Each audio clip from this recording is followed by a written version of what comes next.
देखो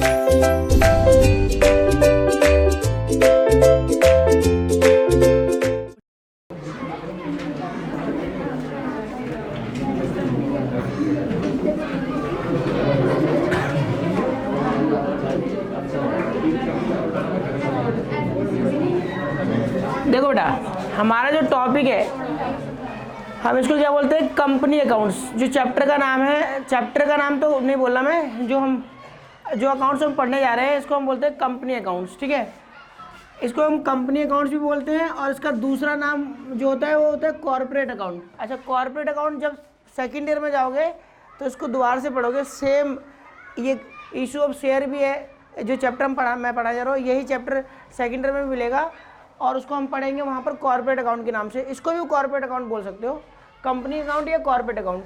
तो हमें तो अकाउंट पढ़ना है, रियलिटी में हमें क्या पढ़ना है, अकाउंट। लेकिन अकाउंट जब हम पढ़ते हैं साथ साथ में हम क्या करते हैं, देखो इसके साथ ना अकाउंट पढ़ते टाइम जब हम अकाउंट पढ़ते हैं तो इसमें बहुत सारा रेफरेंस आता है कंपनीज एक्ट 2013 का, जो कि लॉ है, अकाउंट नहीं है। मैं कह रहा हूँ कंपनीज एक्ट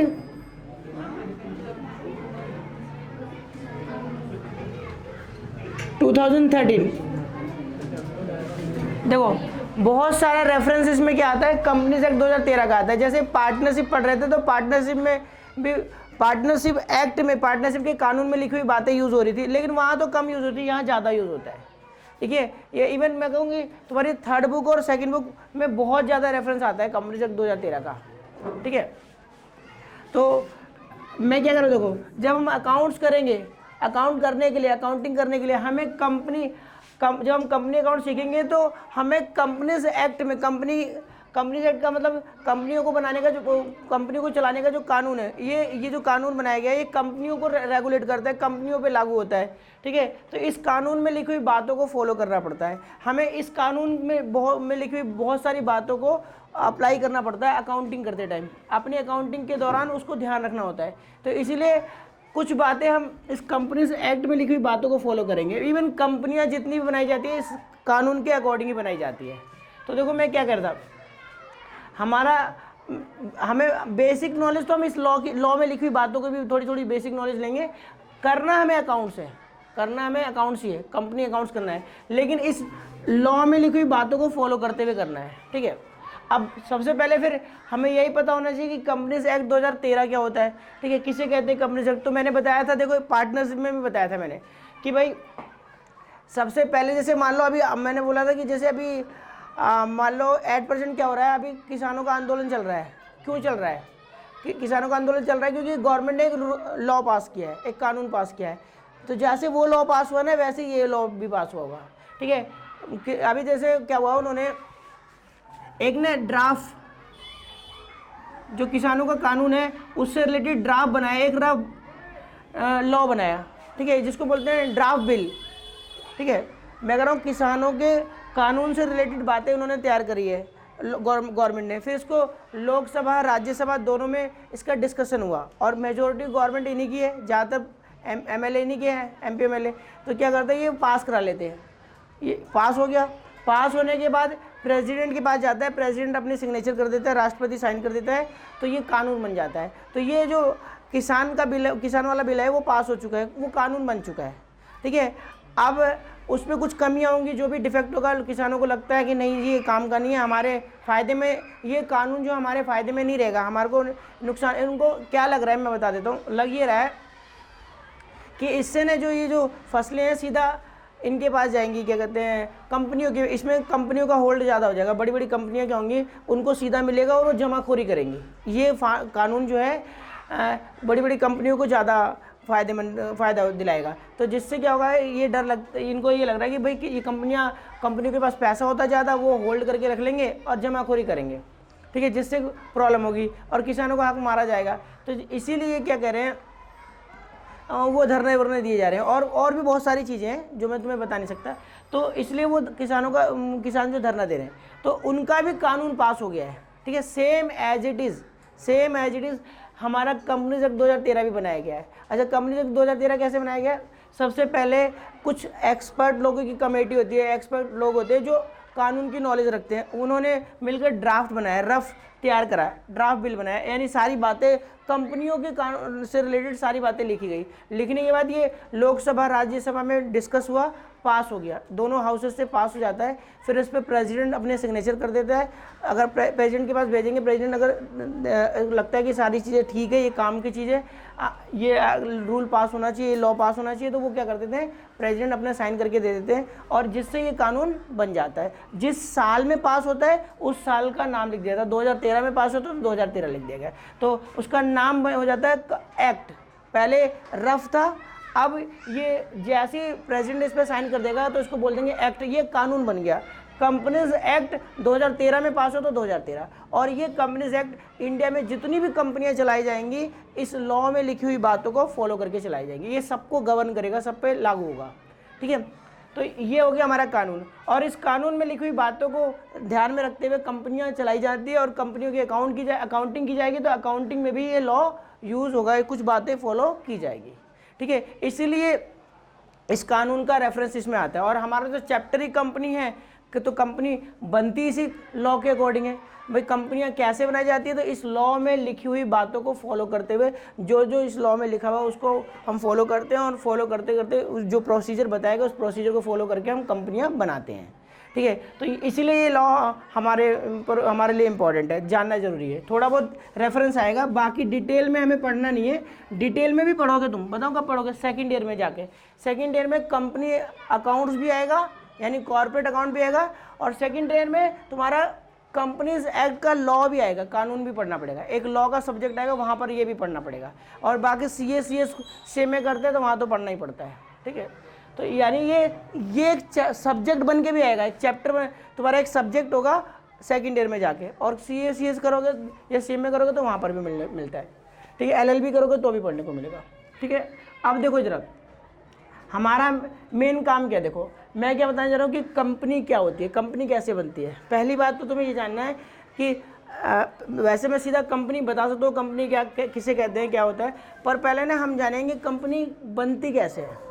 एक बार तुम्हें कंपनी बनती कैसे ये जानकारी हो जाए ना, तो फिर उसकी डेफिनेशन पढ़ाना कोई बहुत बड़ी बात नहीं होगी, आसानी से समझ में आएगी। तो आज मैं क्या बताने जा रहा हूँ तुम्हें कि कंपनी बनाई कैसे जाती है, कैसे कंपनी बनाते हैं हम। तो देखो सबसे बड़ी बात, देखो मैंने असली में ये मैं तुम्हें पर जो लेके आऊँ ना, ये कुछ डॉक्यूमेंट लेके आऊँ, ये असली की कंपनी का है, ये असली में कंपनी बनाई है जो, उसकी बात कर रहा हूँ, ये एक्चुअल की कंपनी है, कंपनी के डॉक्यूमेंट है।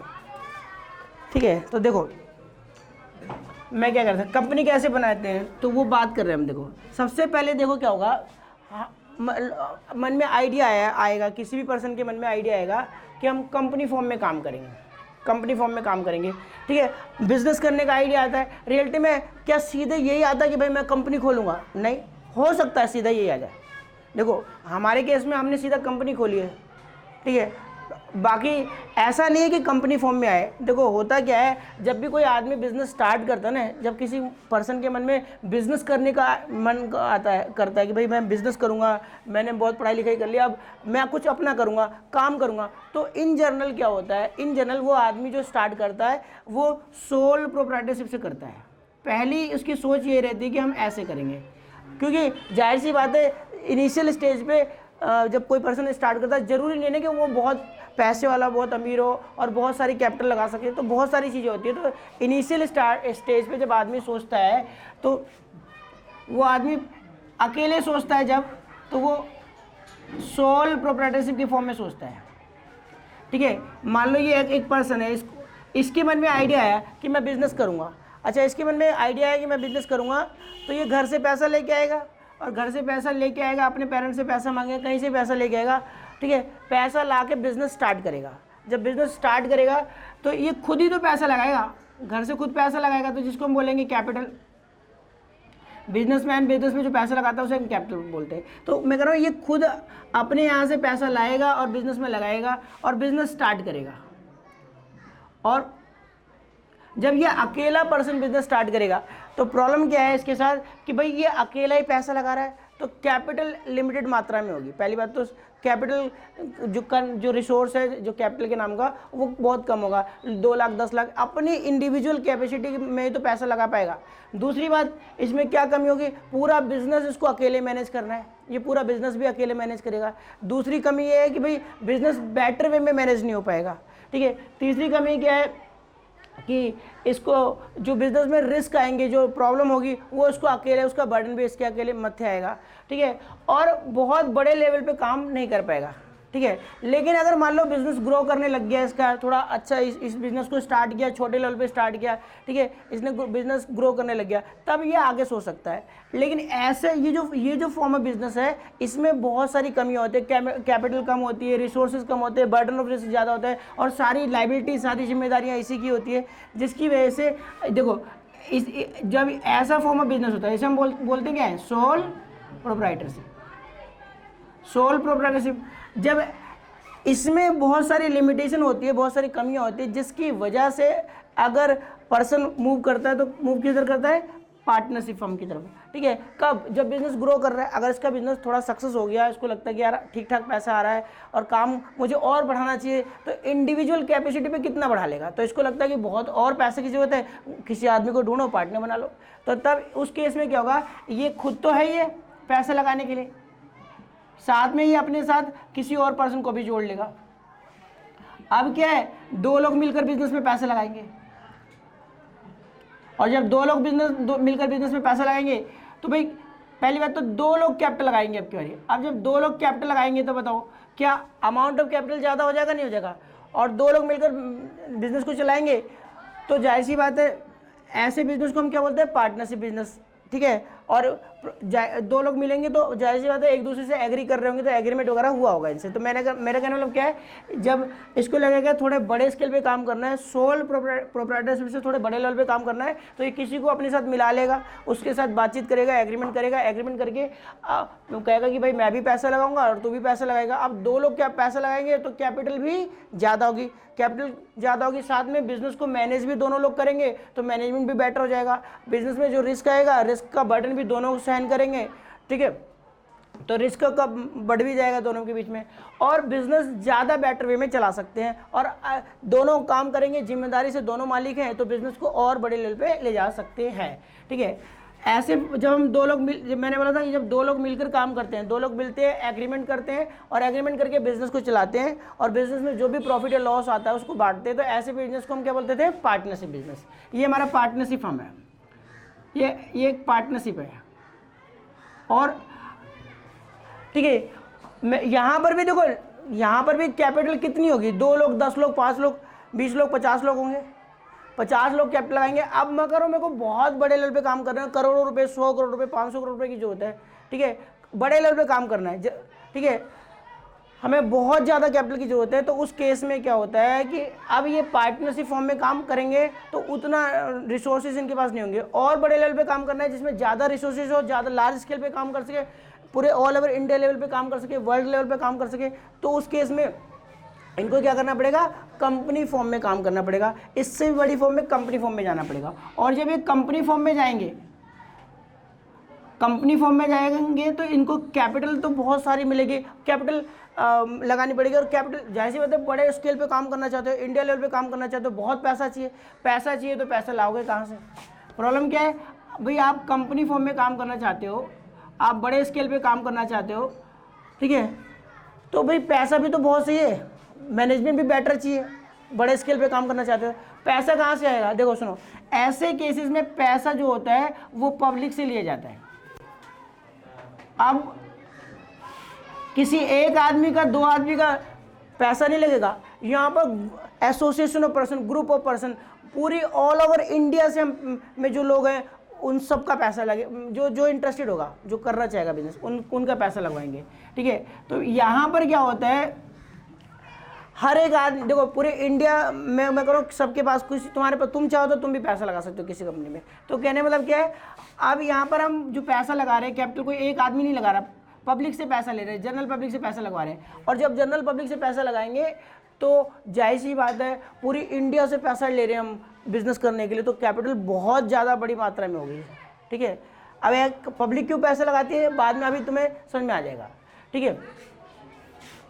तो मैं कह रहा हूँ यहाँ जो कंपनी फॉर्म में काम करते हैं तो कंपनी फॉर्म में किसी एक दो आदमी का पैसा नहीं लगा होता, ठीक है, बड़े लेवल पे काम करते हैं। तो ऑल ओवर मैं कह रहा हूँ इंडिया से पैसा लगा सकते हैं लोग कंपनी में, और जो लोग पैसा लगाते हैं कंपनी के शेयर्स में उन्हें हम मालिक ही बोलते हैं, ठीक है। जैसे कि मान लो अगर मैंने रिलायंस की कंपनी के शेयर खरीदे, अभी बाद में समझ में आएगा शेयर्स क्या होता है, तो मैं भी रिलायंस का मालिक ही हूँ, ठीक है। वो बात लगे मैं चलाता नहीं उसको, ठीक है। तो कहने मतलब क्या, ऑल किसी इंडिया के किसी भी कोने से कोई भी पर्सन रिलायंस में पैसा लगा सकता है, और उसने पैसा लगा रखा है तो उस रिलायंस कंपनी का ओनर ही कहलाता है अगर उसने शेयर खरीदे हैं तो, ठीक है। फ़र्क इतना है वो बिजनेस को मैनेज नहीं करता, डिसीजन मेकिंग नहीं करता, ठीक है, प्लानिंग नहीं करता बिजनेस के लिए जाकर, पर उसका भी अधिकार है कंपनी में, उसका हिस्सा है।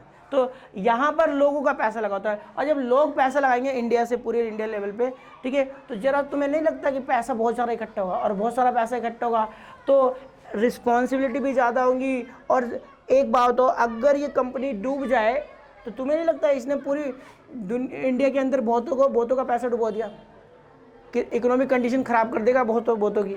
तो ऐसे केसेस में क्या होता है कि जब कोई कंपनी फॉर्म में काम कर रहा है, लोगों का पैसा लगवा रहा है, तो फिर गवर्नमेंट सरकार को भी डर होता है, और कि भाई ये लोग तो क्या करेंगे, कंपनी बनाएंगे, लोगों का पैसा यूज़ करके मिसयूज भी कर सकते हैं, डुबा भी सकते हैं पैसा। तो इस पर कानून अप्लाई ज़्यादा होता है। देखो यहाँ पर ना इनके ऊपर कंपनीज एक्ट के कानून लागू हो जाते हैं, कानून को फॉलो करवाते हैं इनसे, लॉ ज़्यादा लगता है इन पर, लॉ को ज़्यादा फॉलो करना पड़ता है। और जब लॉ को ज़्यादा फॉलो करेंगे तो मिसयूज़ होने के चांसेस कम होंगे, फ्रॉड होने के चांसेस कम होंगे, अदरवाइज फ्रॉड ज़्यादा होंगे, क्योंकि यहाँ पर पब्लिक का पैसा, जनरल पब्लिक का पैसा लगा है, तो ये लोग फ्रॉड ना करें इसलिए इनके लिए कानून बना हुआ है और कानून लागू होता है इन पर, ठीक है। खाली कंपनीज एक्ट नहीं लगता, एक और लगा हुआ है, बना हुआ है SEBI, securities exchange board of India, SEBI securities exchange board of India, वो भी इनको रेगुलेट करता है, वो भी इन पे निगाह बना के रखता है कि किसी के साथ मिसयूज़ ना करें, ठीक है। कल कोई कंपनी फ्रॉड करती है तो इन सेबी के अकॉर्डिंग में इन पे कार्रवाई की जा सकती है, ठीक है। तो कहने मतलब क्या है, आप जब कंपनी फॉर्म में काम करने जाते हो ना, तो आपको कंपनीज एक्ट 2013 को फॉलो करना पड़ता है। कंपनीज एक्ट 2013 में जो बातें लिखी, जो लॉ है, उसको अपने ऊपर अप्लाई करना पड़ेगा, ठीक है, उसमें। और साथ में सेबी को भी फॉलो करना पड़ेगा, क्योंकि जाहिर सी बात है यहाँ पर फ्रॉड होने के चांसेस ज़्यादा होंगे, लोग मिसयूज़ करेंगे पब्लिक का पैसा, और सबको तो जानकारी होती नहीं है तो लोग पैसा लगा देंगे, उसका मिसयूज़ ज़्यादा हो सकता है। तो इसीलिए लॉ बनाया गया, लॉ उस पर अप्लाई होता है, ठीक है। और कंपनी फॉर्म में काम करते तो बड़े स्केल पे काम करो, लार्ज स्केल पे काम करो, ध्यान रखना इस बात का। सब ये बिजनेस करने की बड़ी फॉर्म है, ठीक है, as compare to sole proprietorship और पार्टनरशिप के मुकाबले वो बड़ा फॉर्म है बिजनेस का। क्लियर हो गया? अब मेरे कहने मतलब क्या है, देखो कंपनी तो सुनते बोलते ही तुम्हें हर एक पर्सन के माइंड में आ जाता है, रिलायंस इंडस्ट्रीज, टाटा मोटर्स, ठीक है, बिग बाज़ार, ये बड़ी बड़ी जो जितनी भी कंपनियां हैं, ठीक है, ये सारी क्या है तुम्हारी तुम्हें कंपनियों का तो नाम पता ही है कंपनी, लेकिन ये कंपनी होती क्या है, कैसे बनती है, वो बातें सीखनी है तुम्हें इस चैप्टर में।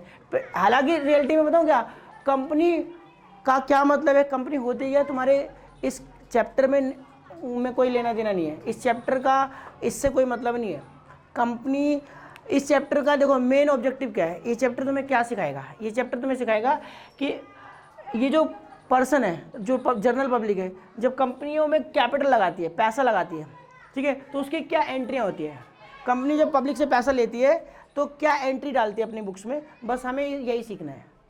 अकाउंटिंग फॉर शेयर कैपिटल, कंपनियों की कैपिटल को कैपिटल नहीं बोलते, क्या बोलते हैं, शेयर कैपिटल।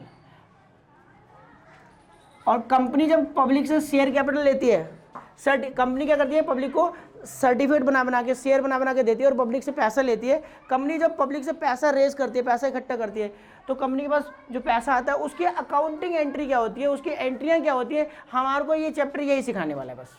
और इस चैप्टर कई किताबों में तो चैप्टर का नाम ही लिखा है इशू ऑफ शेयर कैपिटल, ठीक है।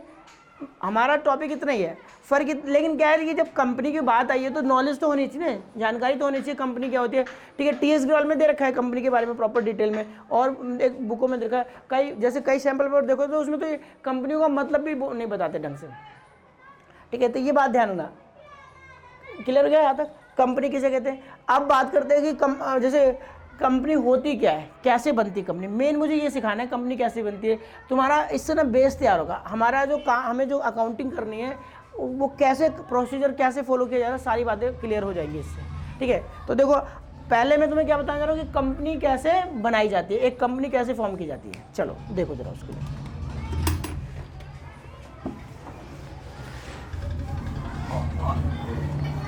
अच्छा, अब मैंने तुम्हें एक बात बताई कि पहले तुम्हें मैंने एक बात बताई कि पहले हम सोल प्रोप्राइटरशिप में काम करेंगे, फिर पार्टनरशिप में करेंगे, फिर कंपनी में। तो जरूरी है क्या कोई आदमी पहले सोल प्रोप्राइटरशिप से स्टार्ट करेगा, फिर पार्टनरशिप से स्टार्ट करेगा, फिर कंपनी में जाएगा? नहीं, सीधा कंपनी स्टार्ट कर सकता है, सीधी कंपनी खोल सकता है। जैसे हमारे केस में हमने सीधी कंपनी खोली है।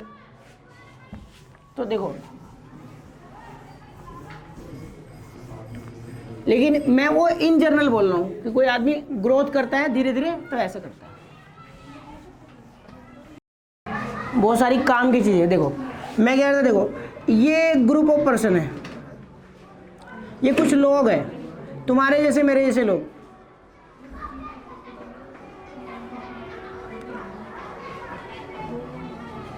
ठीक है, मैंने कितने लोग लिए? 7।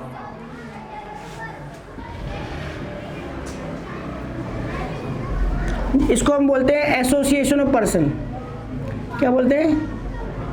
Association of person.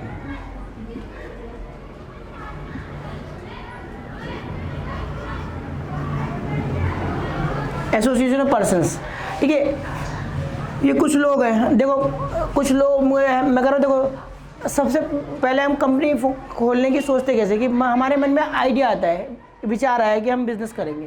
भाई ऐसी बात है, कुछ काम करने की सोचेंगे तभी तो आगे बढ़ेंगे। देखो मैं कह रहा हूँ हमारे मन में एक आइडिया है, ये कुछ लोग हैं जिन्होंने ये सोचा कि यार कुछ काम करेंगे, कुछ बिजनेस करेंगे। तो देखो बिजनेस तो हम सोल प्रोप्राइटरशिप के फॉर्म में भी कर सकते हैं और पार्टनरशिप फॉर्म में भी कर सकते हैं, लेकिन इनके मन में आइडिया है कि नहीं यार हम तो बड़ा करेंगे कुछ। अच्छा, बड़ा करेंगे तो कंपनी की फॉर्म में काम करेंगे। देखो इनके मन में आइडिया है कि भाई कंपनी खोल के काम करेंगे, कंपनी बनाएंगे, कंपनी फॉर्म करेंगे। भाई इन्होंने क्या सोचा कि कुछ बड़ा करेंगे, हम कंपनी फॉर्म में काम करेंगे, यानी एक कंपनी खोलेंगे।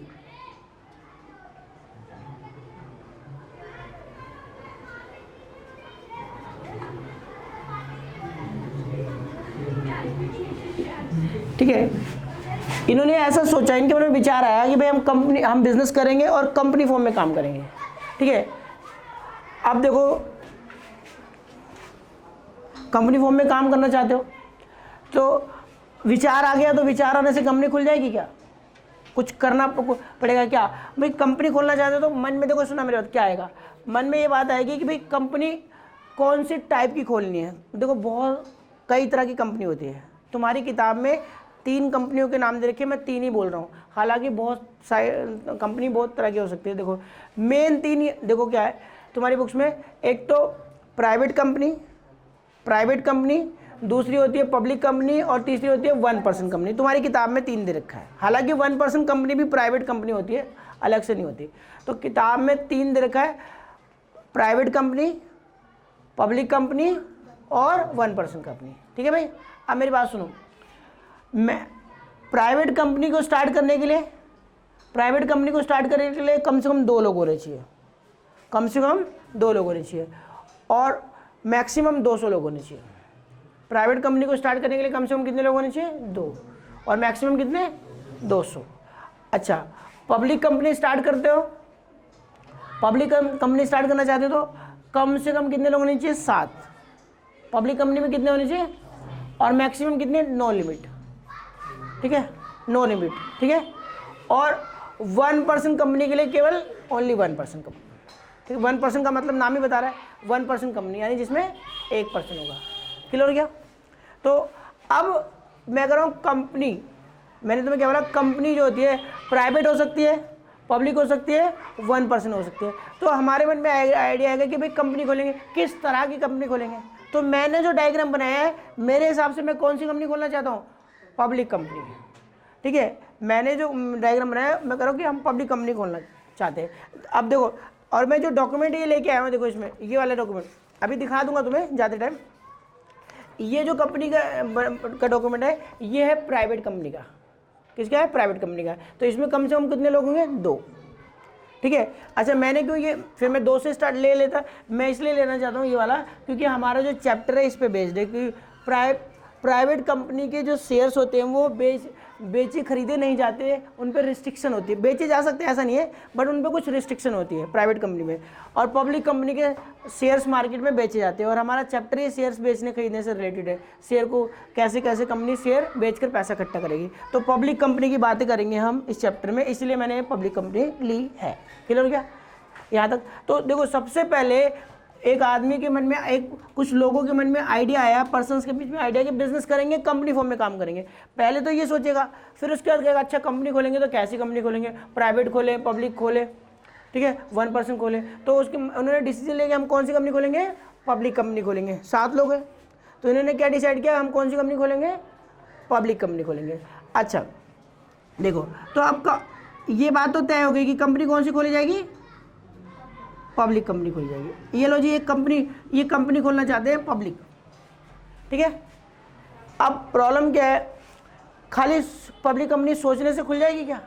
अब इनके मन में क्या है भाई, अब क्या सोचना है, अब ये सोचना है देखो कंपनी खोलेंगे तो कंपनी का नाम क्या होगा, कंपनी किस नाम, नेम ऑफ द कंपनी, भाई नेम डिसाइड करना पड़ेगा, नहीं करना पड़ेगा, नेम ऑफ द, बताओ जी, आपने जब मन बना लिया कंपनी खोलने का तो उसका नाम डिसाइड करोगे, नहीं डिसाइड करोगे कि किस नाम से कंपनी खोलेंगे, किस नाम से कंपनी खोलेंगे, ठीक है। तो देखो मैंने जो, अगर हम हमारी बात करें तो इन्होंने नाम रखा है हैकल एंड जैकल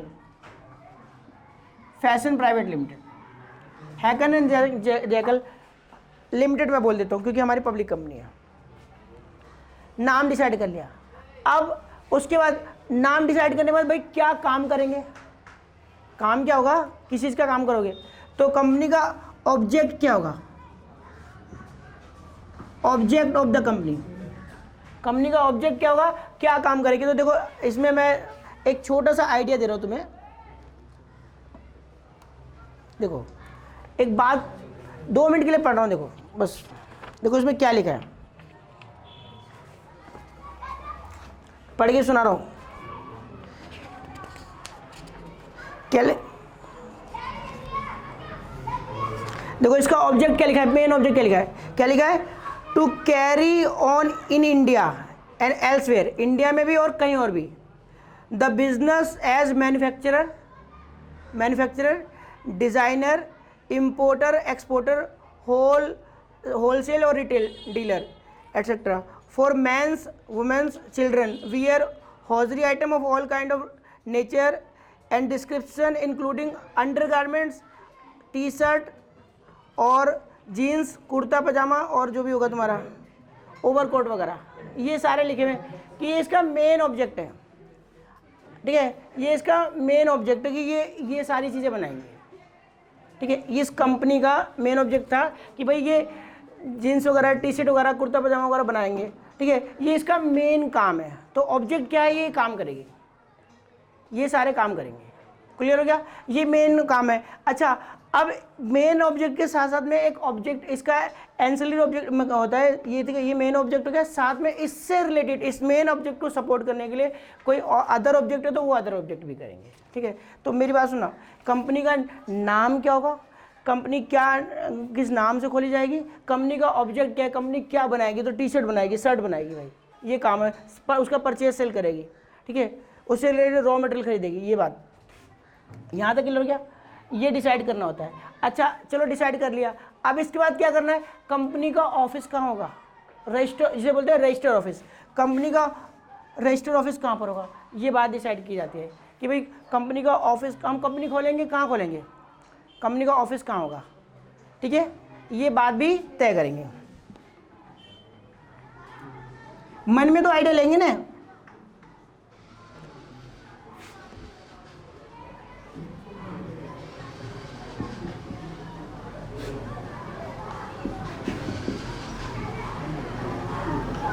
भाई कंपनी कहाँ पे खोलोगे, दिल्ली में खोलोगे, पंजाब में खोलोगे, कहाँ खोलोगे, वो बात भी तय कर लोगे पहले से, ठीक है। ये सारी बातें तय कर ली, और कुछ करना पड़ेगा क्या, यस, और ढूंढना ये पड़ेगा कि भाई पहली बारी जो पर्सन है, ठीक है, कंपनी के सब्सक्राइबर कौन होंगे, डायरेक्टर कौन होंगे और सब्सक्राइबर कौन होंगे। सब्सक्राइबर का मतलब क्या होता है, वो लोग जो शेयर खरीदेंगे, ठीक है, पैसा देंगे इनिशियल स्टेज पे। और कंपनी का पहला डायरेक्टर कौन होगा, फर्स्ट डायरेक्टर कौन होगा, ठीक है। ये सारी बातें पहले हमें डिसाइड करनी होती है, ये चीज़ें तय करनी होती है। तय कर लिया तुमने। अब ये डायरेक्टर क्या होते हैं, वो लोग जो जो कंपनी को मैनेज करते हैं, ठीक है। होता क्या है, जो इसके मेंबर्स होते हैं उन्हीं में से कुछ चुने जाते हैं जो बिजनेस को जो रिस्पॉन्सिबिलिटी देते हैं। जैसे रिलायंस में मुकेश अंबानी जो है वो बिजनेस को मैनेज कर रहा है, ठीक है। ये बात ध्यान रखना। ये सारी चीज़ें तुम्हें पहले तय करनी होती है। तय कर लिया, ये डिसाइड हो गया। अभी तो तुमने बस एक तरह से बोलो मन में आइडिया लाया और ये बातें सोची कि ये करेंगे भाई, ऐसे ऐसे काम करेंगे। आइडिया आ गया, सब कुछ डिसीजन। पहला इस काम को किन लोगों किसने किया, इन ग्रुप एसोसिएशन ऑफ पर्सन है, ये लोगों ने। इनके मन में आइडिया है कि कभी हम कंपनी फॉर्म में काम करेंगे। फिर उन्होंने बोला भाई ये सारी चीज़ें तय की जाए, नाम क्या होगा, ऑफिस कहाँ खोला जाएगा, सब्सक्राइबर कौन होगा, जो पहली बार जो शेयर खरीदेंगे, और डायरेक्टर कौन होंगे। ये सारी बातें तय कर लिया, ठीक है। ये तय कर लिया। अब क्या करना है, अब ये करना है। अब इतना सोचने से पहले बताओ कंपनी बन गई क्या, नहीं। अब लॉ में हमारा जो कंपनीज एक्ट 2013 में लिखा हुआ प्रोसीजर है, ठीक है। हालांकि हमने प्रोसीजर फॉलो करना पहले ही चालू कर दिया। अब जो लॉ में लिखा हुआ है वो काम करना चालू करेंगे। अच्छा, लॉ में क्या लिखा हुआ है कि भाई कंपनी के डॉक्यूमेंट तैयार करवाओ। अब ये कंपनी के डॉक्यूमेंट क्या तैयार होंगे, देखो सुनो। जो कंपनी का जो सबसे बड़ा डॉक्यूमेंट, देखो सबसे पहले क्या करेंगे, जिसे हम बोलते हैं मेमोरेंडम ऑफ एसोसिएशन। कंपनी का जो सबसे बड़ा डॉक्यूमेंट होता है उसे बोलते हैं मेमोरेंडम ऑफ एसोसिएशन।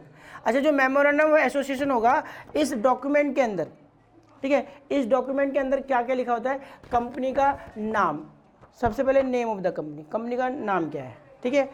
उसके बाद कंपनी का जो वो देखो नेम देख लिया। उसके बाद इसमें क्या होता है, कंपनी किस स्टेट में होगी, दिल्ली में होगी, पंजाब में होगी, स्टेट ऑफ द कंपनी, जहाँ पर कंपनी का रजिस्टर्ड ऑफिस होगा, ठीक है।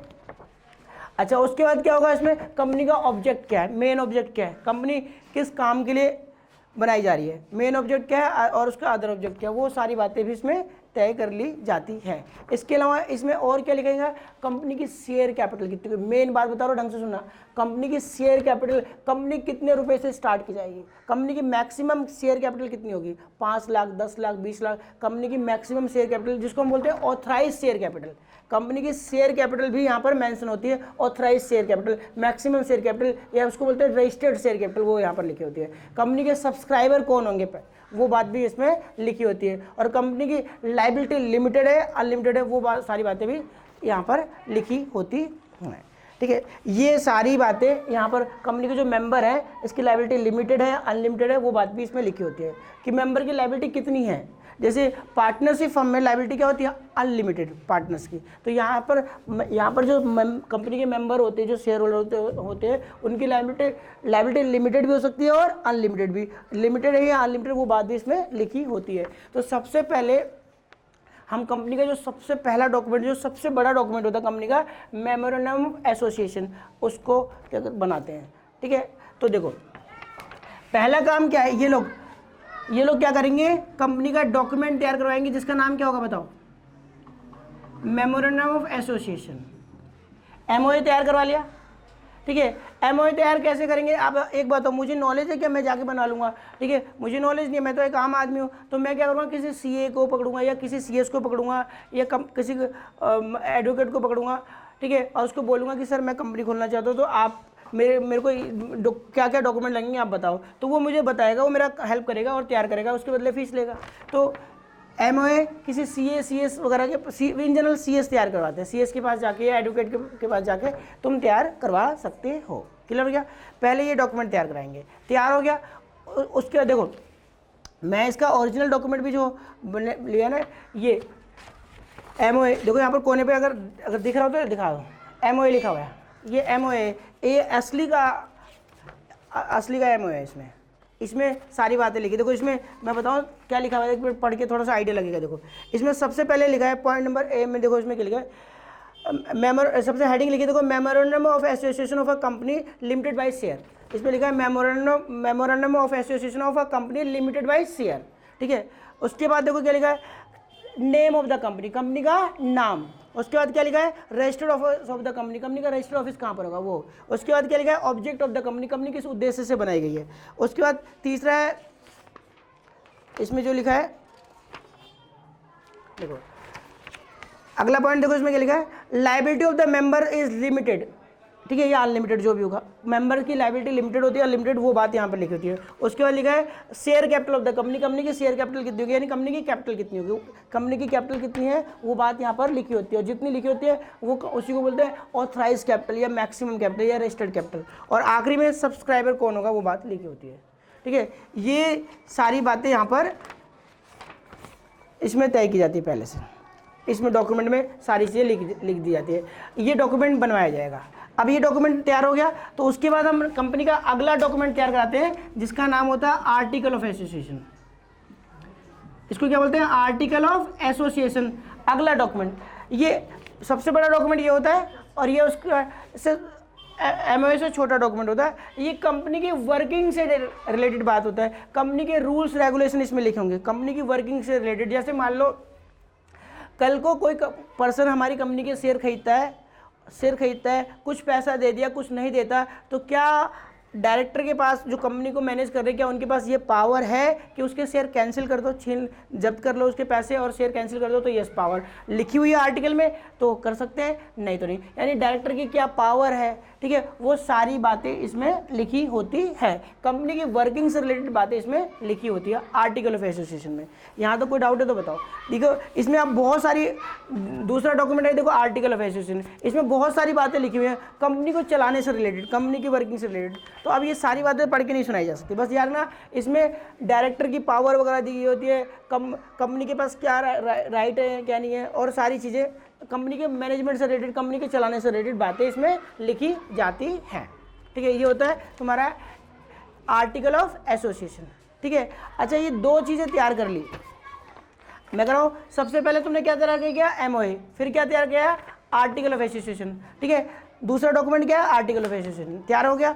अब उसके बाद क्या होगा, काम खत्म नहीं जी। उसके बाद देखो तीसरे काम क्या है, देखो तीसरा काम क्या है, हमें किसी प्रैक्टिसिंग, देखो हमें किसी प्रैक्टिसिंग सीए से या सीएस से या फिर सीएमए से, कॉस्ट एंड मैनेजमेंट अकाउंटेंट, या फिर एडवोकेट से जाके एक सर्टिफिकेट बनवाना पड़ेगा कि भाई हम लोग जो कंपनी बनाना चाहते हैं, हमने कंपनी को बनाने की सारी लीगल फॉर्मेलिटीज़ फुलफिल कर दी है, ठीक है। ये डॉक्यूमेंट कौन बना के देगा, सीए, सीएस, सीएमए या एडवोकेट, प्रैक्टिसिंग होना चाहिए। तो देखो एक ने डिक्लेरेशन लिया जाएगा, डिक्लेरेशन का मतलब होता है कि इनसे एक फॉर्म बनो, ठीक है, इन्होंने एक सर्टिफिकेट बना के दे दिया,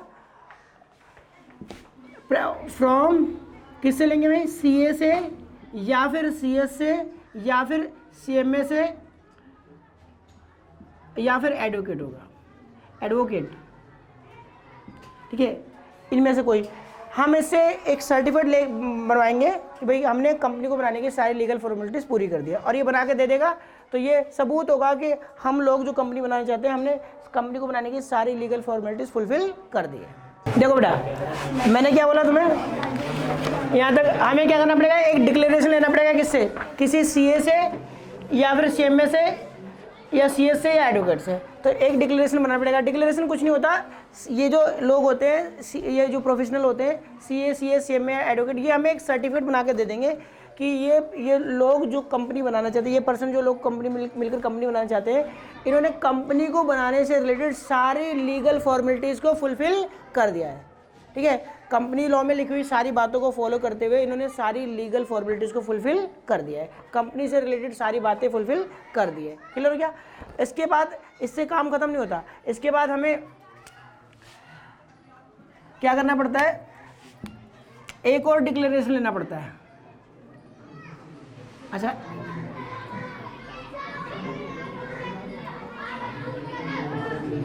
अच्छा, डिक्लेरेशन किससे लेंगे, फ्रॉम सब्सक्राइबर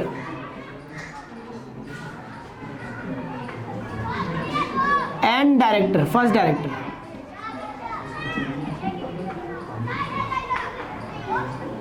डिक्लेरेशन लेंगे किससे, जो पहले सब्सक्राइबर होंगे, जो वो लोग जो पहली बार हमारे कंपनी के शेयर खरीदेंगे, और डायरेक्टर, फर्स्ट डायरेक्टर, इनसे भी डिक्लेरेशन लेंगे। क्या डिक्लेरेशन लेंगे इनसे ये पूछेंगे, भाई देखो हम कहेंगे पहले तो इनसे एक डिक्लेरेशन लेंगे, और उसमें क्या पूछेंगे इनसे, देखो इनसे ये पूछा जाएगा कि इन लोगों ने पास्ट में पिछले 5 सालों में कोई भी कंपनी बनाने से रिलेटेड कोई आपराधिक मामला में लिप्त तो नहीं है, तूने कोई गलत काम तो नहीं किया, कहीं फ्रॉड में कहने गलत तरीके से कोई कंपनी फॉर्म तो नहीं करी है, कोई आपराधिक मामले इन पे तो नहीं लगे हुए, पिछले 5 सालों में कंपनी के रजिस्ट्रेशन से रिलेटेड, कंपनी को बनाने से रिलेटेड कोई आपराधिक मामले तो लिप्त नहीं है, या फिर कोई अपराध तो नहीं किया इन्होंने, या किसी और तरह का कोई अपराध इन पे नहीं है।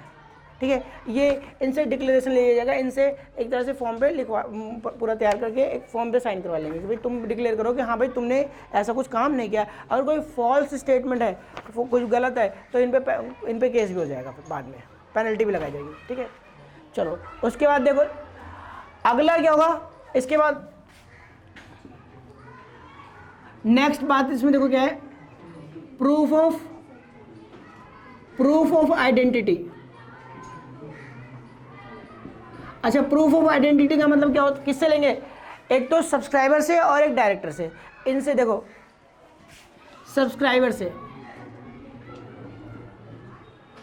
और साथ में डायरेक्टर से। अच्छा, सब्सक्राइबर से उसका आइडेंटिटी प्रूफ मांगेंगे, पैन कार्ड हो सकता है, ठीक है, और साथ में क्या कहते हैं, और कोई आइडेंटिटी प्रूफ हो गया, और एड्रेस प्रूफ भी, ध्यान, एड्रेस प्रूफ भी इनसे लिया जाएगा। एड्रेस प्रूफ के तौर पे भाई कि भाई कल को कोई मान लो काम है कुछ, तो उसमें काम आएगा एड्रेस प्रूफ, और प्लस क्या कहते हैं एक तुम्हारा इनसे आइडेंटिटी प्रूफ। ठीक है, कोई अच्छा मान लो हमारे ये बाहर का कोई पर्सन है, तो उससे उसका पासपोर्ट, इंडिया के बाहर फॉरेनर है कोई, तो पासपोर्ट लिया जाएगा। ठीक है, तो आइडेंटिटी प्रूफ भी लिया जाएगा और एड्रेस प्रूफ भी लिया जाएगा इनसे। ठीक है, सब्सक्राइबर से और डायरेक्टर से, इनसे कहेंगे भाई दिखाओ कोई अपना पैन कार्ड वगैरह दिखाओ, आइडेंटिटी प्रूफ जमा कराओ, साथ में तुम्हें और क्या देना है, अपना एड्रेस प्रूफ भी देना है। ठीक है, एड्रेस प्रूफ में क्या होगा, बिजली का बिल वगैरह लग सकता है। ठीक है, यहाँ तक क्लियर हो गया। और एक चीज़ और तैयार करानी पड़ती है, उसमें होता है तुम्हारा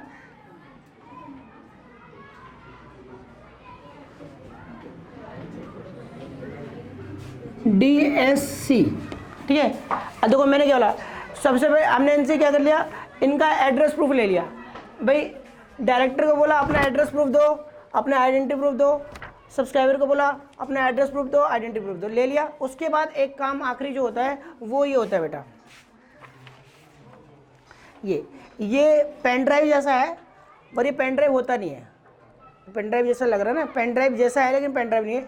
ये क्या होता है, ये जो सब्सक्राइबर है, जो डायरेक्टर होंगे, ठीक है, इनके सिग्नेचर है, डिजिटल सिग्नेचर है। ठीक है, ये जब कोई डॉक्यूमेंट, जब ये MOA बनेगा, इसमें सिग्नेचर, इसके ये वाले सिग्नेचर इस पर लगाए जाएंगे। ठीक है, ये कंप्यूटराइज सिग्नेचर है, जिसको हम बोलते हैं DSC। ये ऑथराइज, गवर्नमेंट द्वारा ऑथराइज पर्सन होते हैं वो बनाते हैं। ठीक है, DSC, इसे बोलते हैं DSC, डिजिटल सिग्नेचर सर्टिफिकेट। ये डिजिटल सिग्नेचर सर्टिफिकेट है। ठीक है, इसको दिखाऊं, देखो तो ये देखो, इसमें आखिरी पेज में देखो, यहाँ पर ये जो ओरिजिनल डॉक्यूमेंट है, यहाँ पर देखो ये वही वाली DSC। देखो यहाँ पर देखो, सबसे पहले सीरियल नंबर लिखा है, नेम और एड्रेस लिखा है, फिर देखो पैन कार्ड नंबर, मैंने बोला था ना पैन कार्ड नंबर, और उसका प्लेस क्या है, दिल्ली, और यहाँ पर देखो DSC, digital signature certificate Sunil Kumar, और ये पूरा उसका ये इसका जो मैंने दिखाया पेन ड्राइव जैसा जो भी है वो इस पर लगाया हुआ है, डिजिटल सिग्नेचर सर्टिफिकेट है, जिसे हम DSC बोलते हैं। और DSC इन लोगों की भी होते हैं, और जो विटनेस होता है ना, जो विटनेस भी मांगते हैं उसमें, तो विटनेस का भी DSC बनाना पड़ता है डायरेक्ट। ये चीज़ें माइंड में डाल लेना। और जब ये सारी बातें तैयार हो जाएंगे, DSC डिजिटल सिग्नेचर सर्टिफिकेट भी तैयार कर लिया, इसके बाद क्या होगा, ये सारे डॉक्यूमेंट तुमने तैयार करवा लिए, तैयार करवाएं, कंपनी का नाम डिसाइड कर लिया। तो देखो कंपनियों में पता प्रॉब्लम क्या होती है कि देखो एक बात ढंग से ध्यान रखना, ये जो कंपनी का नाम होता है, जब तक हम डॉक्यूमेंट तैयार कर रहे हैं, हो सकता है हमारी कंपनी का जो हमने नाम डिसाइड किया था वो कोई और ले जाए, किसी और पर्सन ने कंपनी रजिस्टर कर ली उस नाम से, और एक बार कंपनी रजिस्टर हो गई उस नाम से तो मैं कर नहीं सकता, फिर प्रॉब्लम ये हो जाएगी कि फिर उस सेम नाम से कंपनी मिल नहीं सकती। तो इसीलिए क्या करना पड़ता है कि अगर तुम्हें लगता है कि भाई डॉक्यूमेंट वगैरह तैयार करने में हमें टाइम लग सकता है, ठीक है, तो हम क्या करते हैं, मिनिस्ट्री ऑफ कॉर्पोरेट अफेयर, मैं कह रहा हूँ ministry of corporate affair MCA की साइट पे जाओगे, वहाँ पर रन, ठीक है, इसका रन का मतलब रिजर्व यूनिक नेम, यहाँ पर जाके तुम अपना नाम पहले से रजिस्टर करवा सकते हो, कम दो नाम सेलेक्ट करके रजिस्टर करा सकते हो, और उसकी फ़ीस होती है 1000 रुपये, ठीक है। ये नाम तुम्हारे नाम से रिजर्व हो जाएगा, ठीक है। मेरे ख्याल से 20 दिन होता है, 20 दिन तक के लिए रिजर्व हो जाएगा। तो तब तक तुम अपना डॉक्यूमेंट तैयार कर लोगे, डॉक्यूमेंट तैयार हो गए, नाम तुम्हारा पहले से रिजर्व है, कोई और ले नहीं सकता, ठीक है। उस डॉक्यूमेंट तैयार करो, और उसके बाद, ठीक है, उसके बाद क्या होगा, तुम नाम भी मिल गया, डॉक्यूमेंट तैयार है, और सारी चीज़ें ये ले जाके, ठीक है, ये सारी चीज़ें जितने डॉक्यूमेंट तैयार कराए तुमने, ये एक ROC होता है, registrar of company, ROC, registrar of company, ठीक है। रजिस्ट्रार ऑफ कंपनी में सारे डॉक्यूमेंट हम जमा करा देंगे, प्लस फीस भी तो दोगे, रजिस्ट्रेशन फीस जमा करा दोगे, सब कुछ डिपॉजिट करा दोगे ROC में, और ROC तुम्हें क्या करेगा, ROC तुम्हें एक सर्टिफिकेट इशू कर देगा, सारे डॉक्यूमेंट देखेगा, और फिर तुम्हें एक सर्टिफिकेट बना के दे देगा जिसका नाम होता है सर्टिफिकेट ऑफ इनकॉर्पोरेशन। अच्छा, सर्टिफिकेट ऑफ इनकॉर्पोरेशन का मतलब तुम्हारी कंपनी बनाई जा चुकी है और बनाकर रजिस्टर तुमने करा दिया, यानी ये तुम्हें एक सर्टिफिकेट ऑफ इनकॉर्पोरेशन देगा, और ये तुम्हारा फाइनल प्रूफ है, ये प्रूफ है कि तुम्हारी कंपनी बन चुकी है, ठीक है। ध्यान रखना, वो भी तुम्हें दिखाता हूँ, देखो ओरिजिनल मैं लेके आया था,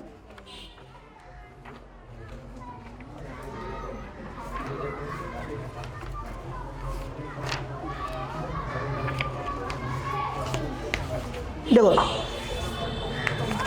क्या लिखा है इस पर, ministry of government of India, ministry of corporate affairs, ठीक है, MCA की साइट होती है, ठीक है, गूगल पे जाकर सर्च भी मार सकते हो, मिनिस्ट्री ऑफ कॉर्पोरेट अफेयर्स, ठीक है। MCA की साइट पे जाओगे तो क्या लिखा, सर्टिफिकेट ऑफ इनकॉर्पोरेशन, ठीक है। जब हमने सारी लीगल फॉर्मेलिटीज़ पूरी कर दी, ठीक है, सारे डॉक्यूमेंट बना के सबमिट करा दिए, तो वो हमें क्या इशू कर देता है, सर्टिफिकेट ऑफ इनकॉर्पोरेशन, ठीक है। और सर्टिफिकेट ऑफ इनकॉर्पोरेशन मिल जाता है तो ये प्रूफ है कि मेरी कंपनी बन चुकी है, ठीक है। इस पर लिखा भी हुआ है, देखो क्या लिखा है, आई है लैंग्वेज की ना, मगर लॉ की लैंग्वेज होती है थोड़ी, तो क्या लिखा है, I hereby certified that Hackle and Jackle fashion private limited, हमारी क्या है लिमिटेड, हम पब्लिक कंपनी है तो प्राइवेट लिमिटेड नहीं, हमारी क्या होगी limited, is incorporated on this 15th day of the May, ठीक है, लैंग्वेज होती है, यानी मई की 15 तारीख को ये बनाई गई कंपनी, 15 मई को बनाई गई थी, ठीक है।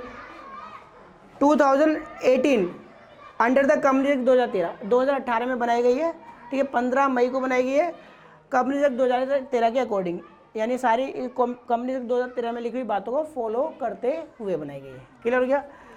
आगे तो इसमें बता दिया कि डायरेक्टर भाई पैन कार्ड नंबर ये है, डायरेक्टर का सिन नंबर, डायरेक्टर का नंबर, एक डायरेक्टर आइडेंटिफिकेशन नंबर होता है वो है, सारी बातें इसमें बता दी। तो इस तरह से हमारी कंपनी रजिस्टर्ड हो चुकी है। अब इस कहने मतलब क्या है, इस प्रोसेस को फॉलो करते हुए कंपनी बनाई जाती है। कंपनी बन गई, अब हमारी कंपनी बनकर तैयार हो गई है, और हमारी कंपनी कौन सी कंपनी है, पब्लिक कंपनी। और जो पब्लिक कंपनी होती है उसके एंड में सुना, प्राइवेट कंपनी होगी तो लिखा रहेगा प्राइवेट लिमिटेड, जैसे कि ये कंपनी मेरी वाली जो मैंने दिखाई ओरिजिनल वाली वो प्राइवेट लिमिटेड है, ठीक है। अब मैं कह रहा हूँ अगर हमारी कंपनी पब्लिक है तो उसमें लिखा होता है लिमिटेड, उसके एंड में लिखा जाता है लिमिटेड, प्राइवेट लिमिटेड नहीं, लिमिटेड।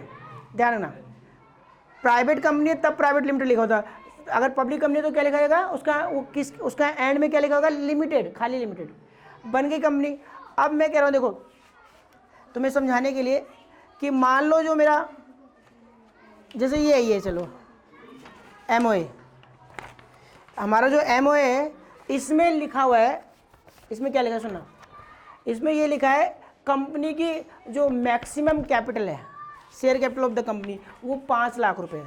दिखाता हूँ, पढ़ के सुनाता हूँ ताकि तुम्हारे को, यहीं से तो मेरा हमारी मेन काम स्टार्ट होता है। देखो क्या लिखा है, the share capital of the company is ₹5 lakh, लिखा हुआ है इसमें ₹5 लाख, 5 लाख रुपए। कंपनी की शेयर कैपिटल कितनी है? 5 लाख। और जो कैपिटल, मान लो ये मेरा, मैं समझाने के लिए बोल रहा हूँ, मान लो ये एक पब्लिक लिमिटेड कंपनी का MOA है, ठीक है, और उसकी कैपिटल कितनी मेंशन है? 5 लाख, 5 लाख मेंशन है। तो अगर इसकी कैपिटल 5 लाख रुपए, तो इसी को बोलते हैं, जो यहाँ लिखा होता है, जो MOA में लिखा होता है, इसी को बोलते हैं ऑथराइज कैपिटल या रजिस्टर्ड कैपिटल या मैक्सिमम कैपिटल। ठीक है जी, क्या बोलते हैं? Authorise capital, registered capital, maximum capital, और एक नाम होता है नॉमिनल कैपिटल। नाम ध्यान रखना, ठीक है। अब देखना बेटा, हमारा चैप्टर यहीं से स्टार्ट होता है। देखो, बताओ हमारी कंपनी का नाम क्या है? मान लो हमारी कंपनी का नाम है, मैंने कंपनी का नाम रखा हैकल एंड जैकल लिमिटेड, मैंने उसको बोला लिमिटेड, ठीक है। और इसकी ऑथराइज कैपिटल कहाँ लिखी होती है? ऑथराइज कैपिटल कहाँ लिखी होती है? MOA के अंदर। मान लो इसमें मैंने एग्जांपल के तौर पे ये 5 लाख ही ले लिया, इसमें 5 लाख लिखा था, ठीक है। तो हमारी जो ऑथराइज कैपिटल है, कंपनी की ऑथराइज कैपिटल या रजिस्टर्ड कैपिटल बोल दो या मैक्सिमम कैपिटल बोल दो या नॉमिनल कैपिटल बोल दो, 5 लाख रुपए हैं। कितने रुपए? 5 लाख।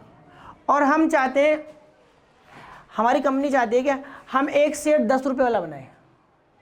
कंपनी 10 रुपये वाला शेयर बनाना चाहती है, तो 5 लाख डिवाइड बाई 10 कितना हो गया बेटा? 50,000। 50,000 शेयर कंपनी ने बनाए, इसे बोलते हैं शेयर्स। अच्छा, 50,000 शेयर का मतलब क्या? कंपनी की कैपिटल को, कंपनी की जितनी भी कैपिटल थी, हमने उसको छोटे छोटे टुकड़ों में, छोटे छोटे पार्ट्स में बांट दिया, और एक टुकड़े को हमने बोला शेयर, हिस्सा। ठीक है, क्लियर हो गया? जैसे कि मान लो होता क्या है, हमने क्या करा, देखो मैं बताता हूँ। जैसे ये हमने क्या किया, कंपनी की 5 लाख की कैपिटल थी, ऑथराइज कैपिटल। हमने बोला जी हम एक कंपनी की का जो शेयर बनाएंगे वो बनाएंगे 10 रुपीज़ का। तो इसका एक शेयर तैयार कर दिया 10 रुपीज़ का। अच्छा, शेयर के कुछ नहीं होता, माइंड में डाल लेना, हमने कोई बड़ा काम नहीं किया, हमने सर्टिफिकेट छपवा दिए, सर्टिफिकेट बनवा लिया, और एक सर्टिफिकेट कितने रुपए का है? 10 रुपीज़ का।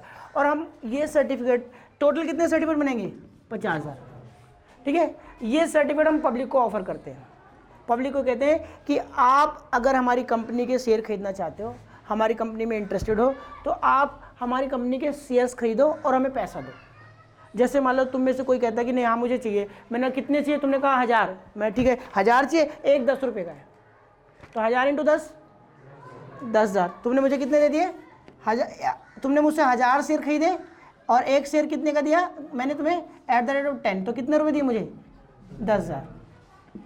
ठीक है, एक आदमी कहता मुझे तो 1 लाख शेयर चाहिए, मैं एक 10 रुपये का, तुमने कहा, मैंने कहा तो कोई बात नहीं, 1 लाख इंटू 10, सॉरी 1 लाख तो है ही नहीं शेयर, कितने शेयर? मैं 20,000 लेता हूँ, चलो 20,000 शेयर खरीदे तुमने। एक आदमी कह रहा है मुझे 20,000 शेयर दे दो, कितना? 10, कितना हो गया? कितना? 2 लाख। 2 लाख। इसी तरह कोई और आदमी खरीदेगा, कोई आदमी कहता है मुझे 5,000 शेयर दे दो, मैं कहूँगा लाओ 5,000 शेयर चाहिए, 5,000 और एक शेयर 10 रुपये का, तो 5,000 इंटू 10 मुझे दे दो। इस तरह से मैं ऑल ओवर इंडिया में सभी लोगों को अपने शेयर बेचूंगा, और शेयर बेच कर पैसा उससे लूँगा, और जो लोग मेरे से शेयर खरीदेंगे उनको शेयर सर्टिफिकेट बना के दे दूँगा उनके नाम से। ठीक है, और शेयर सर्टिफिकेट बना के दे दूँगा। तो क्लियर हो गया? जो शेयर, इसी को बोलते हैं क्या? शेयर्स। ये होता है कंपनी का शेयर्स। ठीक है, और जिन्होंने मुझसे शेयर खरीदा उन्हें बोलते हैं हम शेयर होल्डर। क्या बोलते हैं? Share holder. ठीक है, अब मेरी बात सुना, मैंने पब्लिक को शेयर बेच करके पैसा इकट्ठा किया। अच्छा, अब टोटल कितने शेयर है? तो एक शेयर 10 रुपये में बिकेगा, तो टोटल 50,000 शेयर कितने में बिक जाएंगे? @10 ईच। बताओ कितने में? 5 लाख। अगर मैं अपने सारे शेयर, पूरे 50,000 शेयर बेच दूं, तो 50,000 शेयर इंटू 10 कितना मिल जाएगा मुझे? 5 लाख, उस 5 लाख से मैं बिजनेस को अपने चलाऊंगा और बिजनेस चला के जो भी प्रॉफिट आएगा, प्रॉफिट का कुछ हिस्सा जिन्होंने शेयर खरीदा है उनको उनके घर पे चेक भेज दूंगा, जिसे बोलते हैं डिविडेंड। कंपनी क्या करती है, जब प्रॉफिट कमाती है तो शेयर होल्डर के घर पे प्रॉफिट का एक चेक भिजवाती है, जिसे हम बोलते हैं डिविडेंड। प्रॉफिट बांटा जाता है कंपनी। क्लियर क्या? इस तरह से काम करती है कंपनी। और हमारे को इस चैप्टर में क्या करना है, हमारे को इस चैप्टर में ये सीखना है कि कंपनी पब्लिक को जब शेयर इशू करती है, शेयर बेचती है और बेचकर पैसा इकट्ठा करती है, तो कंपनी शेयर दे देकर कैसे कैपिटल रेज करती है, कैसे पैसा इकट्ठा करती है, और उसी की एंट्रियाँ डालनी सीखनी है, उसी की एंट्री, जर्नल एंट्री पास करनी सीखी है। हमारे चैप्टर में सिर्फ हमें ये सिखाया गया है, सीखना है इस चैप्टर में कि कंपनी कैसे शेयर बेच करके पैसा इकट्ठा करती है, कैपिटल रेज करती है, उसकी क्या एंट्रियाँ करती है, बस यही सीखना है। क्लियर हो गया? यहाँ तक ये हमारा काम है। क्लियर हो गया? यहाँ तक कुछ पूछना तो बताओ। आज की क्लास में मैं जैसे मैं आइडिया दे रहा हूँ और थोड़ा और बात करते हैं। अब ये कंपनी बन चुकी है, कंपनी बन चुकी है, तो एक बात बताओ, जो इस कंपनी को किसने बनाया, इस कंपनी को किसने बनाया? इन लोगों ने, इन लोगों ने ना भाई।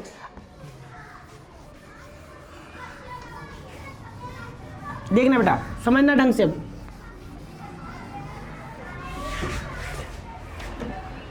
ये एसोसिएशन ऑफ पर्सन है, ये ग्रुप ऑफ पर्सन है।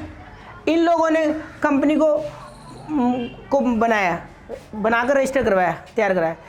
कंपनी को बनाने वाले ये लोग हैं।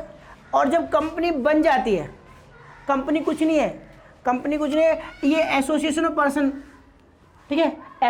एसोसिएशन ऑफ पर्सन को जब हमने कंपनी एक्ट 2013 में लिखी हुई बातों को फॉलो करते हुए डॉक्यूमेंट तैयार करा के रजिस्टर करा दिया, फीस पे करके रजिस्टर करा दिया, तो इसी को बोलते हैं इनकॉर्पोरेट कराना। कंपनी को बनाना और उसको रजिस्टर करवाना, इसी को बोलते हैं इनकॉर्पोरेट करवाना। कंपनी को इनकॉर्पोरेट हो चुकी है, बनाई जा चुकी है। जब कंपनी बन जाती है ना, कंपनी कहती है देखो जी, मैं जिससे बनी हुई हूँ, कंपनी किससे बनी हुई है? इन लोगों से। ये इन लोगों का ग्रुप ही तो रजिस्टर्ड हुआ है। इन 7 लोगों, ये जो 7 पर्सन थे, इन्हीं को तो हमने रजिस्टर करवाया और इन 7 लोगों को रजिस्टर करवा के हमने कंपनी बनाई है, इनके ग्रुप को, एसोसिएशन ऑफ पर्सन को, ठीक है। कंपनी क्या कहती है बनने के बाद? देखो कंपनी क्या कहती है, मैं तुम्हें नहीं जानती, तुम मुझे नहीं जानते, तुम्हारा मेरा कोई लेना देना नहीं है। ध्यान ना, कंपनी जिनसे बनी होती है, एक बारी वो लॉ के प्रोसेस से, कानून कंपनीज एक्ट 2013 में लिखी हुई बातों को फॉलो करते हैं, जब रजिस्टर्ड हो जाती है आरओसी में जाके, जब कंपनी एग्जिस्टेंस में आ जाती है, जब उसका सर्टिफिकेट ऑफ इनकॉर्पोरेशन मिल गया, तो कंपनी कहती है देखो जी, मेरा आपसे, मैं अलग हूँ और मेरे को बनाने वाले अलग है, ठीक है।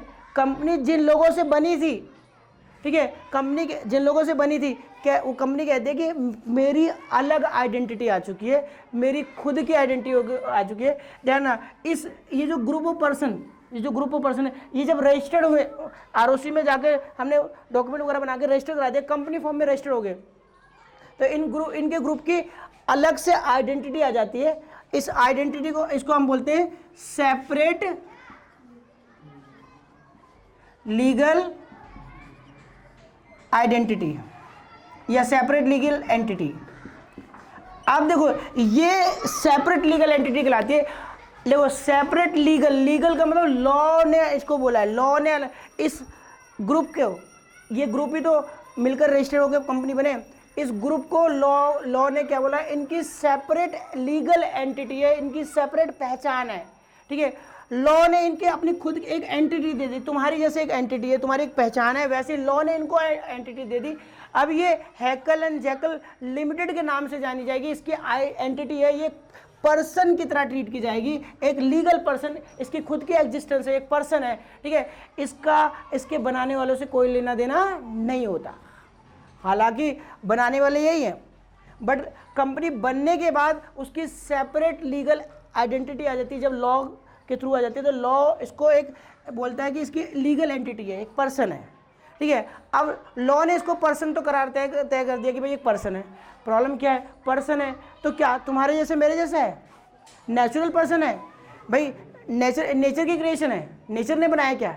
इसमें दिमाग है, ठीक है, इसके हाथ पाँव है नहीं है, इसकी फिजिकल बॉडी नहीं है, इसमें दिमाग नहीं है, ये सोच नहीं सकता, ठीक है। तो जाहिर सी बात है, अगर ये सेपरेट लीगल एंटिटी एक पर्सन की तरह मानी जा रही है, पर्सन है, तो ये तो नेचुरल तो है नहीं, तुम्हारे जैसे मेरे जैसा पर्सन तो नेचर ने तो बनाया नहीं, किसने बनाया इसको? लॉ ने। ये लॉ के थ्रू बनी गई है, बनाई। इसकी एग्जिस्टेंस क्या से आई है? लॉ ने। पर्सन किसने बोला इसको? लॉ ने दिया है। इसको पहचान पर्सन की किसने दी? लॉ ने। और इसका हाथ पाँव तो है नहीं, दिमाग तो है नहीं, तो इसको हमने क्या बोला? पर्सन है। लेकिन कौन सा person? Artificial person, fiscal person. यानी कंपनी की सेपरेट लीगल एंटिटी होती है, कंपनी की खुद की पहचान होती है, कंपनी एक पर्सन की तरह मानी जाती है। कैसा पर्सन? आर्टिफिशियल पर्सन, माइंड में डाल लेना। और कंपनी आर्टिफिशियल पर्सन बोल रहे हैं, इसको सेपरेट लीगल एंटिटी बोल रहे हैं। ये इसके बनाने वालों से सेपरेट मानी जाती है, जिन्होंने इसको बनाया वो उससे अलग मानी जाती है। जो लोग कंपनी को बनाते हैं, कंपनी को बनाने के बेसिक स्टेप उठाते हैं, उन्हें बोलते हैं प्रमोटर। क्या बोलते हैं? प्रमोटर। जिन्होंने कंपनी को बनाने के ये सारे डॉक्यूमेंट छपवाए, प्रोसेस किया सारा, उन्हें बोलते हैं प्रमोटर। और बनने के बाद कंपनी कहती है कि भाई ये लोग कंपनी अलग है, कंपनी की अपनी आइडेंटिटी है और ये लोग अलग है। ठीक है, कंपनी के किसी काम के लिए कंपनी को जिम्मेदार ठहराया जाएगा, इन लोगों को जिम्मेदार ठहराया नहीं जाएगा। कंपनी अपने नाम से, कंपनी की खुद की आइडेंटिटी है, कंपनी अपने नाम से प्रॉपर्टी खरीद सकती है, कंपनी अपने नाम से कोई कॉन्ट्रैक्ट कर सकती है, कोई एग्रीमेंट कर सकती है, कंपनी अपने नाम से, कंपनी के ऊपर कोई केस कर सकता है, कंपनी किसी के ऊपर केस कर सकती है। अपनी आइडेंटिटी है, अपनी पहचान है इसकी, ध्यान, अपने नाम से। कंपनी कहती है मैं बिल्कुल इनसे सेपरेट हूँ, मेंबर से मेरा कोई लेना देना नहीं है, मेंबर से मैं अलग हूँ, मेरी खुद की पहचान है। प्रॉब्लम क्या है? अब बताओ, कंपनी एक आर्टिफिशियल पर्सन, एक बनावटी आदमी है, अपने आप कैसे काम कर लेगी? अपने काम कैसे काम कर लेगी? कुछ लोग तो चाहिए। रियलिटी में होता ये है कि कंपनी एक आर्टिफिशियल पर्सन है, बनावटी पर्सन है, इसके अंदर कोई दिमाग तो है नहीं, बॉडी तो नहीं है, फिजिकल हाथ पाँव तो नहीं है, तो काम करने के लिए पर्सन तो चाहिए। तो रियलिटी में इसके पीछे जो काम कर रहे लोग होते हैं वो तो नेचुरल पर्सन ही होते हैं।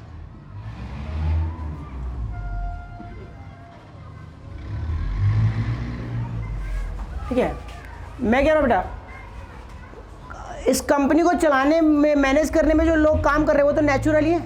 वो तो तुम्हारे जैसे, मेरे जैसे मुकेश अंबानी कोई आदमी तो है, पर्सन ही तो, हाथ पाँव दिमाग है।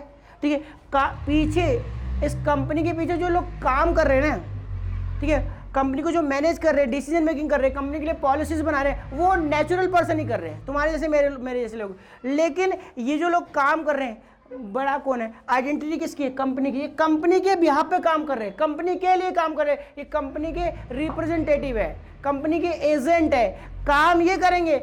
और कंपनी, उसके लिए रिस्पॉन्सिबल कौन ठहराया जाएगा? कंपनी कहती है कि मैं प्रिंसिपल हूँ, मैं मेन हूँ और ये मेरे एजेंट है। जो भी काम एजेंट करता है उसके लिए रिस्पॉन्सिबल कौन ठहराया जाता है? प्रिंसिपल। यानी इनके सारे कामों के लिए ध्यान रखना, कंपनी कुछ भी करेगी उसके पीछे कुछ नेचुरल पर्सन होंगे, कुछ लोग होंगे, जो भी डिसीजन मेकिंग करेगी, जो भी प्लानिंग करेगी, उसके पीछे नेचुरल पर्सन होंगे। लेकिन वो नेचुरल पर्सन रिप्रेजेंट किसको कर रहे हैं? प्रिंसिपल को। प्रिंसिपल कौन है? कंपनी, यानी हैकल एंड जैकल प्राइवेट लिमिटेड। बात समझिए। तो ये बात ध्यान रखना कि जो लोग वर्क कर रहे होते हैं कंपनी के पीछे, जो डायरेक्टर वगैरह होते हैं, वो एक रिप्रेजेंटेटिव की तरह काम कर रहे हैं, वो एजेंट की तरह काम कर रहे हैं। उनके काम के लिए ठहराया, रिस्पॉन्सिबल किसको ठहराया जाएगा? कंपनी को। ठीक है, कंपनी प्रिंसिपल है और वो लोग एजेंट है। क्लियर हो गया? यहाँ तक माइंड में डालना। कंपनी बनने के बाद उसकी सेपरेट लीगल आइडेंटिटी होती है, उसका मेंबर से कोई लेना देना नहीं होता। मेंबर मर जाए, जिंदा रहे, उससे कोई फर्क नहीं पड़ता। मेंबर आते रहते हैं, मेंबर जाते रहते हैं। जैसे मैंने अभी बताया ना, कंपनी शेयर बेचती है, तो लोग, आज तुमने शेयर खरीदा, तुम मार्केट में शेयर बेचे खरीदे जाते, तुम अपना शेयर किसी और को बेच दोगे, तो मेंबर बदल गया, शेयर होल्डर बदल गया, उसने किसी और को बेच दिया, शेयर होल्डर फिर बदल गया। शेयर होल्डर रोज बदलते हैं, सुबह शाम बिकते हैं शेयर, रोज बदलते हैं। तो मेंबर आते जाते रहते हैं, मेंबर पागल हो जाए, उससे कोई फर्क नहीं पड़ता। कंपनी अलग होती है और मेंबर अलग होते हैं, शेयर होल्डर अलग होते हैं, माइंड में डाल लेना। ठीक है, तो इसलिए कहते हैं कि कंपनी की सेपरेट लीगल एंटिटी है, कंपनी एक आर्टिफिशियल पर्सन है, और कंपनी जानना कुछ नेचुरल पर्सन की हेल्प से चलाई जाती है। ठीक है, क्लियर हो गया? कंपनी की अपनी पहचान होती है। अच्छा, ऐसा क्या पार्टनरशिप में होता है? नहीं। तुम बताओ, दो लोग मिले, दो मिलकर एग्रीमेंट किया, एग्रीमेंट करके बिजनेस चला रहे हैं, और बिजनेस में जो भी प्रॉफिट हो रहा है आपस में बांट रहे हैं। ठीक है, अब याद करो कि हमने वहाँ क्या पढ़ा था कि जो पार्टनर हैं, मिस्टर ए और मिस्टर बी, मैं कह रहा हूँ ये एक पार्टनरशिप फर्म है जिसमें दो पार्टनर हैं, ए और बी। इन्होंने एग्रीमेंट कर रखा है और एग्रीमेंट करके ये बिजनेस चला रहे हैं। अब मेरी बात ढंग से समझना, क्या समझाना चाहता हूँ। ये एक पार्टनरशिप बिजनेस है बेटा, पार्टनरशिप फर्म है। इसमें ए ने कैपिटल लगा रखी है और बी ने कैपिटल लगा रखी है। ए और बी इस पार्टनरशिप फॉर्म में इस बिजनेस को चला रहे हैं। अब याद करो, फर्म का मतलब क्या बोला था? Collection of partner. याद करो मैंने क्या बोला था? पार्टनरों को कलेक्टिवली एक साथ क्या बोलते हैं? फर्म। यही तो बोला था मैंने। ए को अकेले बुलाओगे तो क्या बुलाओगे? पार्टनर। मैंने बोला था ए को जब हम अकेले बुलाते हैं तो क्या बुलाते हैं? पार्टनर। बी को क्या बुलाएंगे? पार्टनर। अकेले अकेले पार्टनर कहलाते हैं। और मैंने बोला था जब हम इसको कलेक्टिवली बुलाएंगे एक साथ, ए और बी को, याद है होगा सबको, ए और बी को जब मैंने बोला था कलेक्टिवली बुलाएंगे तो इसे क्या बोलेंगे? फर्म। यानी कलेक्टिवली ये पूरे बिजनेस को रिप्रेजेंट करते हैं। अकेले अकेले पार्टनर कराते हैं और इकट्ठा क्या कराते हैं? फर्म। और मान लो जरा ए और बी मर गए तो क्या बिजनेस खत्म हो जाएगा? नहीं हो जाएगा। ए और बी दोनों का एक्सीडेंट हो गया, दोनों मर गए तो पार्टनरशिप खत्म हो जाएगी।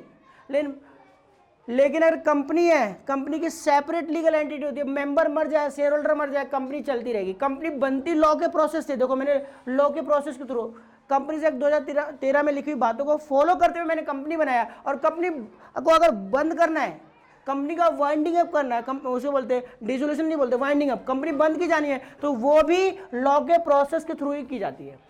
बनाई भी लॉ से जाती है और बंद भी लॉ के थ्रू की जाती है। माइंड में डाल लेना। तो पार्टनरशिप में पार्टनर मर गया, पार्टनरशिप खत्म हो गई। माइंड में डाल लेना, पार्टनर के मरते ही पार्टनरशिप दोनों पार्टनर मर जाए, पार्टनरशिप खत्म हो जाएगी। यानी कहने मतलब क्या है? पार्टनरशिप फर्म पे पार्टनरों का इफेक्ट पड़ रहा है। पार्टनर यानी कहने मतलब क्या? पार्टनर मर गए तो पार्टनरशिप खत्म। इसका मतलब ये इनकी एंटिटी सेम है। यहाँ पर सेपरेट लीगल एंटिटी नहीं है। तुम कहोगे फिर मैंने 11th में तो पढ़ाया था, मैं तो पढ़ाया था business and businessman both are separate. मैंने वहाँ पर याद करो बोला था ऐसा एज्यूम किया जाता है। याद करो मैंने बोला था बिजनेस एंटिटी कंसेप्ट या बिजनेस एंटिटी अजम्पशन। मैंने वहाँ क्या बोला था? ऐसा मानो कि business and businessman both are separate. ऐसा मानो कि बिजनेस एक पर्सन है, आर्टिफिशियल पर्सन है, और मालिक जो है वो पर्सन है, नेचुरल पर्सन है। ऐसा मानो, ऐसा एज्यूम करो। मैंने ये थोड़ा बोला था है, वहाँ बोला था मैंने एज्यूम करते हैं। क्यों करते हैं? अकाउंटिंग करने के लिए, बिजनेस का हिसाब किताब रखने के लिए। वहाँ पर ऐसा माना जाता है, वहाँ पर होते थोड़ी ना है। वहाँ पर पार्टनर और पार्टनरशिप फर्म बात एक ही होती है, दोनों सेम है। इनकी सेपरेट लीगल आइडेंटिटी नहीं होती, इनकी एंटिटी ये अलग है। पार्टनरशिप फर्म अलग से कोई एंटिटी नहीं है, ध्यान रखना। ये पार्टनर और पार्टनरशिप फर्म बात एक ही है। कैसे? देखो फर्म के ऊपर कोई कर्जा चढ़ जाए, फर्म का कर्जा चुकाने के लिए पार्टनरों के घर तक बिक जाते हैं। फर्म के कर्जे को हम पार्टनर का कर्जा मानते हैं। अनलिमिटेड लायबिलिटी होती है पार्टनरशिप में। ठीक है, कल को पार्टनरशिप के ऊपर ज़्यादा लायबिलिटी हो जाए तो पार्टनरशिप की सारी एसेट बेचकर अगर लायबिलिटी को चुकाया नहीं जा रहा तो पार्टनरों के घर तक बेचे जाएंगे। ए का घर, बी का घर बेचेंगे, वहाँ से जितनी प्रॉपर्टी बेचकर जो पैसा आएगा वो सारा पैसा भी फर्म के कर्जे में चुकाने में काम आएगा। तो इसका मतलब पार्टनरशिप और फर्म बात एक ही नहीं। फर्म का कर्जा, पार्टनर का कर्जा, पार्टनर का कर्जा, फर्म का कर्जा नहीं बोलेंगे ऐसा। पार्टनर के घर का कर्जा थोड़ा चुकाएंगे, लेकिन फर्म का कर्जा पार्टनर का कर्जा माना जाता है। क्लियर हो गया? क्लियर हो गया? और उसके अलावा देखो, मान लो एक पार्टनर का एडमिशन होता है, एक पार्टनर का एडमिशन होता है तो पहले पार्टनरशिप कितने लोगों की थी? 2 लोगों की। और फर्म कितने लोगों की थी? पार्टनरशिप फर्म कितने लोगों वाली थी? 2 लोगों की। अब एक पार्टनर का एडमिशन हो गया, अब पार्टनरशिप फर्म कितने लोगों की है? 3 लोगों की। बदल गई, बिजनेस ही बदल गया। 3 लोगों का पार्टनरशिप कहला रही है, पार्टनरशिप फर्म 3 लोगों वाली हो रही है। यहाँ पर कंपनी में ऐसा नहीं होता। कंपनी में मेंबर आते रहते हैं, मेंबर जाते रहते हैं, उससे कंपनी की सेहत पे कोई फर्क नहीं पड़ता। कंपनी की सेपरेट लीगल एंटिटी थी, कंपनी एक पर्सन थी, कंपनी एक सेपरेट पर्सन थी और आज भी है। ठीक है, मेंबर के आने के से, मेंबर के जाने से, मेंबर के इंसॉल्वेंट होने से, मर जाने से कंपनी की सेहत पे कोई फर्क नहीं पड़ता। लेकिन पार्टनरशिप में पड़ता है। पार्टनरशिप में एक पार्टनर रिटायर हो जाए तो देखो पार्टनरशिप बदल गई। पहले 2 लोगों वाली पार्टनरशिप थी और अब पहले 3 लोगों वाली पार्टनरशिप थी, अब 2 लोगों वाली पार्टनरशिप है। बात समझिए, पार्टनरशिप फर्म ही बदल गई। फर्म पहले कितने वाली फर्म थी? 3 वाली, अब कितने वाली? 2 वाली। समझ में आ रहा है? यहाँ पर सेपरेट लीगल एंटिटी नहीं होती, वहाँ पर सेपरेट लीगल एंटिटी होती है। बात समझ रहे सबको? यहाँ तक किसी को कोई डाउट है तो बताओ। ठीक है, अभी मैंने लिखवाया कुछ नहीं है, बस आइडिया दिया थोड़ा सा। ठीक है, चलो बहुत है इतना।